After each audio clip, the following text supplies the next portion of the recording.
За сайн байцгаана уу? Би Ховд аймгийн Зэрэг сумын Ихэн багийн засаг дарга Сүхбаатар гэж хүн байна.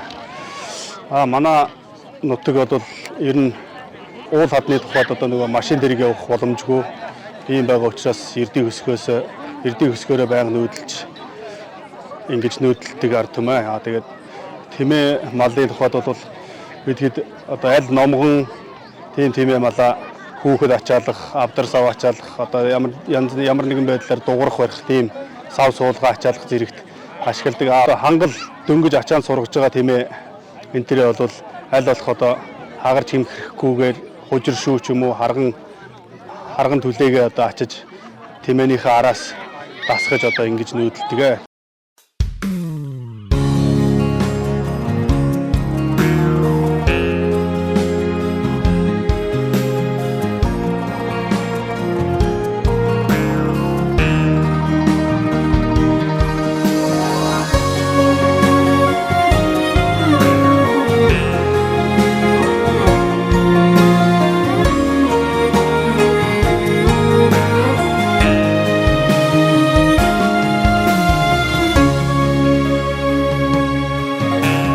Ачаа хөсгийг бол голдуу айл эмэгтэй хүмүүс хөдөлж одоо эрэгтэй хүмүүс нь ачаа бараагаа харж тэмээ малаа харж ингэж нүүдэлдэг.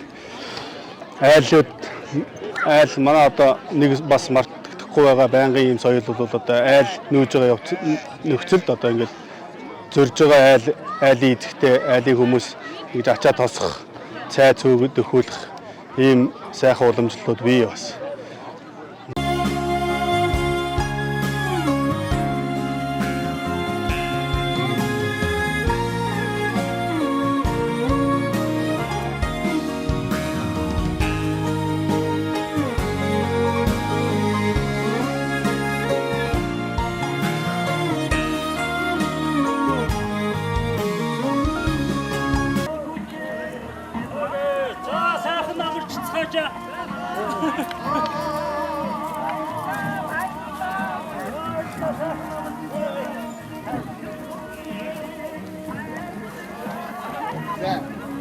Нутгийнхаа 100 жилээ тэмдэглэж байгаа зэрэг нутгийнхаа уугуул суугуул бүх ард түмэнд 100 жилээ сайхан тэмдэглээрээ. Тэгээд сайхан наадаад сайхан дурсамжүйтэйгээд явцгаагаараа л гэж хэлсэн да.